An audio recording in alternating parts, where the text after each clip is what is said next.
Señor, yo quiero conocerte, déjame aprender de ti, déjame saber, Señor, el camino entre tú y yo. Señor, oh Señor,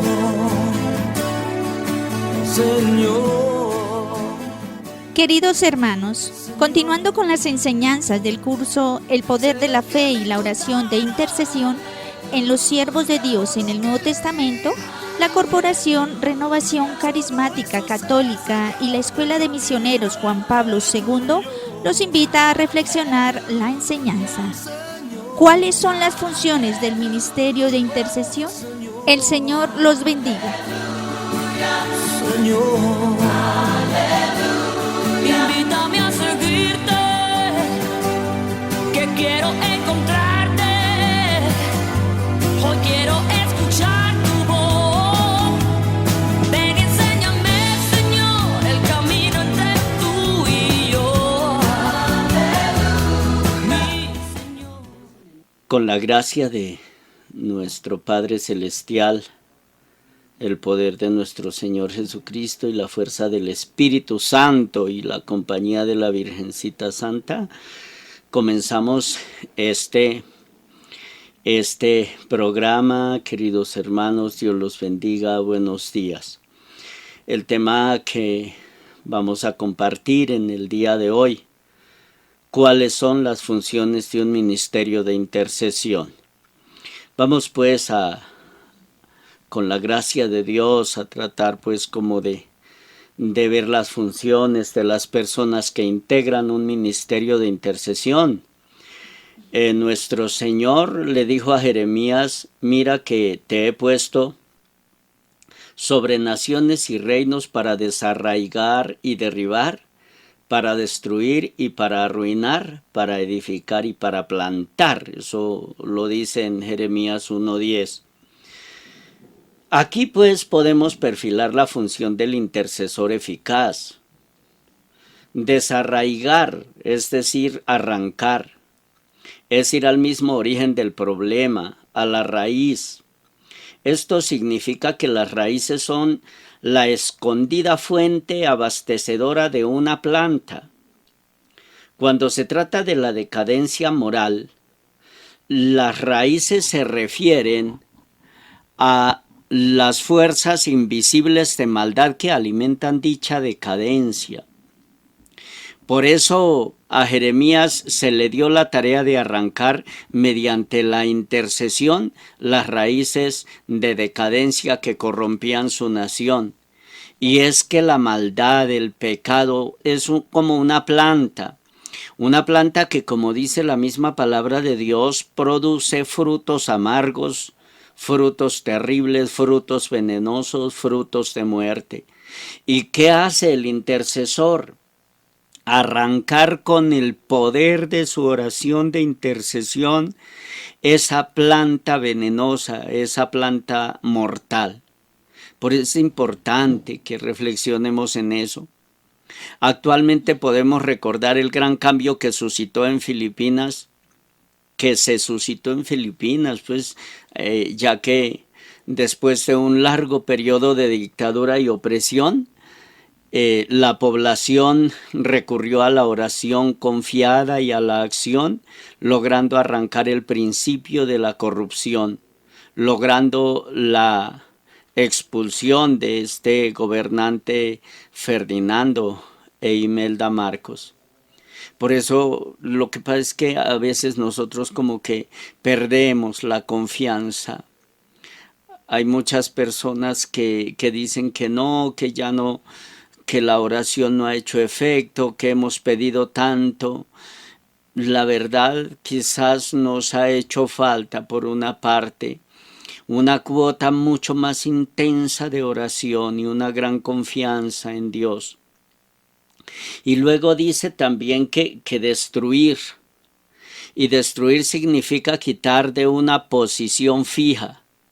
El hecho mismo de que estamos destruyendo algo sugiere que estamos quitando un objeto que se ha elevado y establecido en esa alta posición. El caso antes mencionado y otros que han acontecido en estos últimos años lo muestran. Eso es destruir una fuerza del mal, un poder del mal también, una fuerza de pecado. Y otra palabra es arruinar. En este caso, tiene la connotación de someter o derrotar a alguien o a algo por completo. Al intercesor se le confía un poder imponente, en especial la capacidad de erradicar las influencias de Satanás por completo. Porque sí, aunque haya muchas personas que dudan incluso de la misma existencia del demonio, pero es una realidad, es algo innegable. Es algo que no se puede ocultar y necesitamos, Dios mío, yo digo más que cualquier otra cosa en este tiempo, necesitamos de verdad de personas orantes, intercesoras de corazón. La siguiente palabra, derribar. A Jeremías se le ordena que derribe lo que Satanás entroniza. Derribar significa desechar o extirpar algo rápidamente y con gran fuerza, porque la oración tiene mucha fuerza, mucho poder, y eso lo dice el apóstol Santiago. En el capítulo 5, la oración fervorosa del hombre bueno tiene mucho poder, muchísimo poder. La siguiente palabra, edificar, quiere decir dar forma a algo conforme a un plano proceso definido, o establecer y fortalecer nuestro trabajo no solo consiste en quitar, sino también en establecer. Pero también dice plantar, que significa poner algo en un lugar donde tenga la oportunidad de crecer. Miren que una planta, para que crezca también y para que dé buen fruto, tiene que estar en un lugar adecuado, lo que nos dice el Señor Jesús a través del Evangelio de San Marcos. Que si la semilla cae en el camino realmente no puede echar raíces, que tiene que caer en tierra buena. Entonces es eso, poner en un lugar donde tenga la oportunidad de crecer, donde pueda. Que las personas que llegan, que piden oración, que tienen grandes problemas, esas personas tenemos que colocarlas donde de verdad puedan hacer que la semilla de la palabra de Dios crezca en su corazón y dé fruto. La intercesión que plantea tiene que ver con hacer, con poner en ejecución las respuestas a nuestras propias oraciones. Ahora miremos un poquito dirección espiritual en la oración de intercesión. Y hay varios pasos para esto, para dar como esa dirección espiritual. Primer paso, hay que escuchar a la persona que viene a pedir intercesión. Es necesario, aunque sea un mínimo de escucha, hay que escuchar, hay que saber cuál es la causa, cuál es el problema. Yo muchas veces le digo a la gente, no, a mí no me interesa conocer los problemas porque pido pues que como que saquen pues afloren pues ese problema y esa dificultad para saber cómo orientar la oración. Y a la vez, como vamos a decir más luego, también para orientar a la misma persona. Y después de escuchar a la persona viene el segundo paso, discernir, captar el problema y ver de qué tipo es. Hay problemas que son de tipo humano, por ejemplo, van a tomar alguna decisión importante en su vida, un viaje, cualquier cosa, el discernimiento de pronto sobre la vocación, etc. Pero el problema también puede ser psicológico. La persona tiene una depresión, está angustiada, tiene miedo y muchas cosas más por el estilo, y estos problemas se suelen presentar muy a menudo en estos tiempos.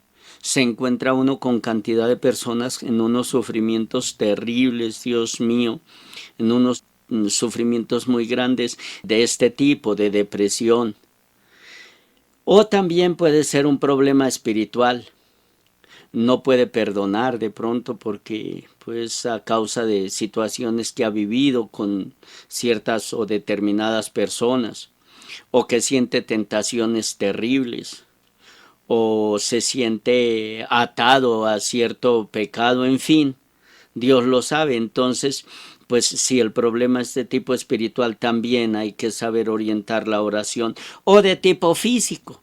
Hay personas que llegan pidiendo oración, claro, porque están enfermas físicamente en su cuerpo, y obviamente esto causa mucha tristeza y angustia. Tercer paso, evangelizar y orar. No se debe interceder si antes no hay evangelización. Si la persona no está evangelizada, anunciar a Cristo y decir que oramos en el nombre de Jesús, que no somos sanadores. Esto es otra cosa sumamente importante, Dios mío.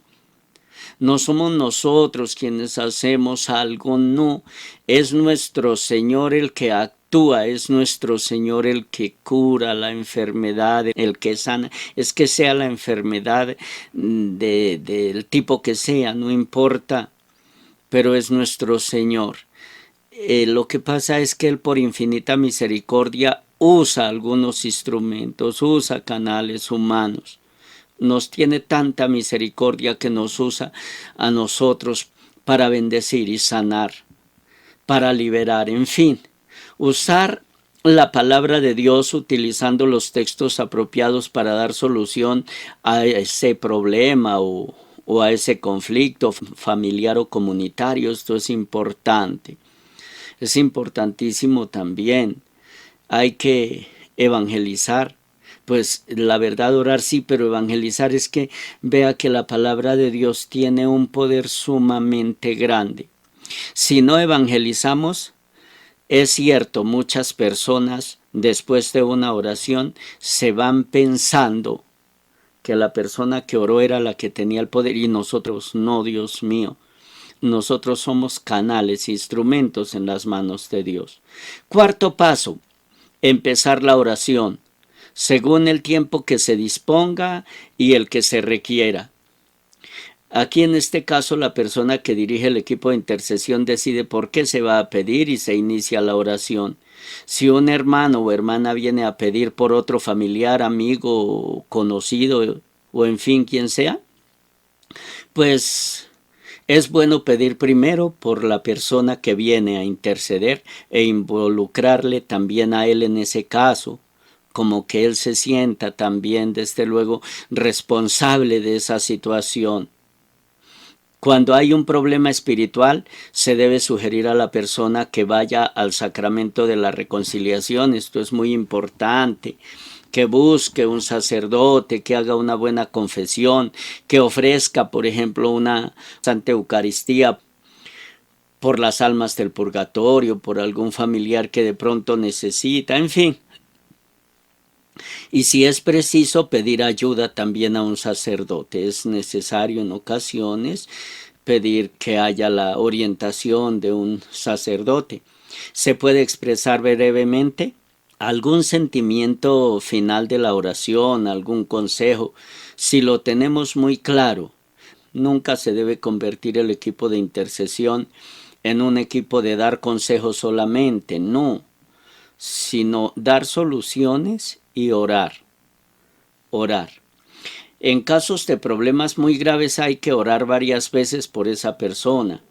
El equipo lleva al hermano a su arrepentimiento y conversión al Señor. Debe animarle a que ore y que se ponga en manos de Dios, a que se abra a la gracia y se acerque más al Señor, es decir, invitarlo a que inicie una vida de conversión, Yo he tenido la experiencia en algunas ocasiones y la verdad pues es mucho más fácil y se consigue la bendición de Dios más rápido. Incluso esto sirve para impedir que como que la gente crea que los que oran son los que tienen el poder. Yo les recomiendo que se vuelvan a Dios, que empiecen una vida de oración, una vida sacramental, confesión, Eucaristía. Y es algo tan hermoso porque en la medida en que el Señor va entrando al corazón de una persona, el mal va saliendo. Ya sea un mal físico, espiritual, de la clase que sea. Pero eso es una gran verdad. Se puede también utilizar algunos signos. Por ejemplo, se puede imponer las manos, ungir con aceite bendito. Todo esto son signos. Nunca les podemos dar el valor de sacramentos, obvio que no. Si yo utilizo el agua bendita es un sacramental, no un sacramento. El aceite bendito es un sacramental, no es un sacramento. Obvio que se pueden utilizar, pero dándoles como la importancia que cada uno de estos sacramentales se le debe dar, no exagerando tampoco, no. Hay que ser prudentes en este caso. El servidor debe estar atento a las necesidades de los demás. La oración del justo, lo que les decía antes, que dice Santiago 5, verso 16, tiene mucho poder. La oración del hombre bueno tiene mucho poder.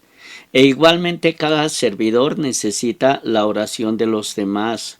Claro que sí, claro. Nosotros, como decía el Papa Francisco, nosotros debemos o mendigamos también mucho una oracioncita porque sí que la necesitamos, claro que sí. Yo siempre le ruego también a la gente orar por mí, oren como dice el Papa, recen por mí, hermanos. Pidan que lo necesito mucho, muchísimo, y en la medida en que haya personas que oren por nosotros, desde luego también en esa misma medida el Señor nos usa, nos utiliza como canales de bendición, como canales de sanación, como canales de su gracia. Debemos ofrecer oraciones intercesoras por todas las necesidades. Voy a enumerar algunas, pero esto para mostrar pues las necesidades por las cuales debemos orar. Por la iglesia. Claro que sí, se necesita muchísimo, Dios mío. Tenemos que ser sinceros y tenemos que reconocer y aceptar. La iglesia está pasando por una crisis terrible, una crisis impresionante, hay crisis de fe. Hay crisis de vocaciones, en todo aspecto hay una crisis impresionante, valores, todo se va perdiendo. Entonces hay que orar por la iglesia. Ya, Dios mío, a veces pareciera que en la medida que va pasando el tiempo hay menos gente con deseos de vivir su vida de santidad y de realmente vivir su vocación. Escuchaba en días pasados alguna charla del padre Darío Betancourt y él dice que hablaba con la madre Teresa de Calcuta y ella le decía: viva la dignidad de la vocación a la cual ha sido llamado, padre. Hay que vivirla y el padre dice, y así para todos, los matrimonios, todas las personas, luchen y vivan profundamente la dignidad de la vocación a la cual el Señor los llamó. Hay que orar por la iglesia, hay que orar por todos los que están en la autoridad, por todos, y eso lo recomienda San Pablo. Oren por las autoridades para que puedan llevar una vida tranquila y en paz. Por los que sirven al Señor, desde luego, empezando por el Papa, y por todos los, no solo los clérigos, sino también los laicos que se han dedicado a servirle al Señor.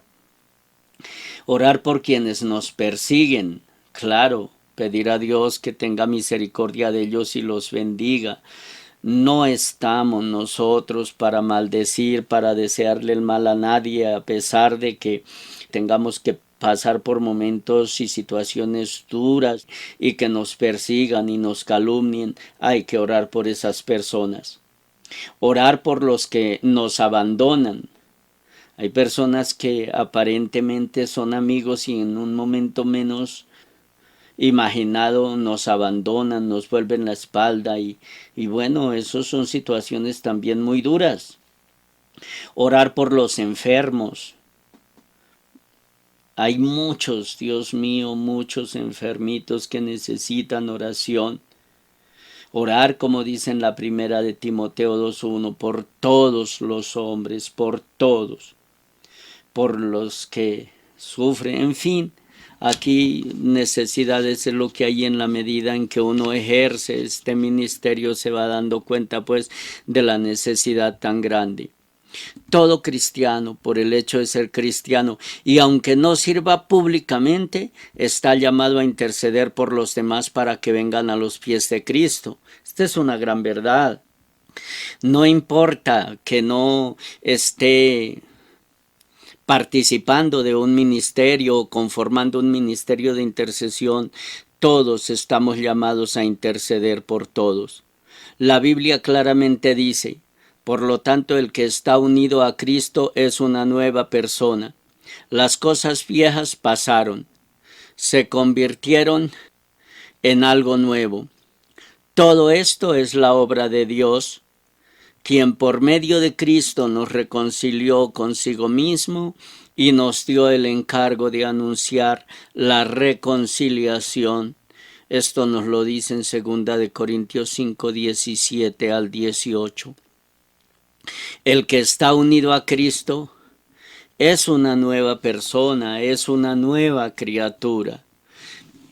Mis hermanos, y si es una nueva criatura, es una persona que la verdad le sirve no solamente al mundo, a las cosas materiales, sino que especialmente es un instrumento y un canal de bendición para el reino de Dios, para salvar almas, para atraer almas a los pies de nuestro Señor Jesucristo. Eso es un intercesor. Mis hermanos, la tarea es grande, pero a la vez es hermosa. Y es el Señor quien nos regala su gracia para que nosotros oremos, para que nosotros seamos instrumentos, canales de bendición. Ya para terminar quiero decirles lo siguiente: miren, en la medida en que uno vive pues esta vida de oración, de intercesión, es que no se necesita ir a buscar las personas que sufren, las personas que tienen problemas. No sé, es como un misterio divino.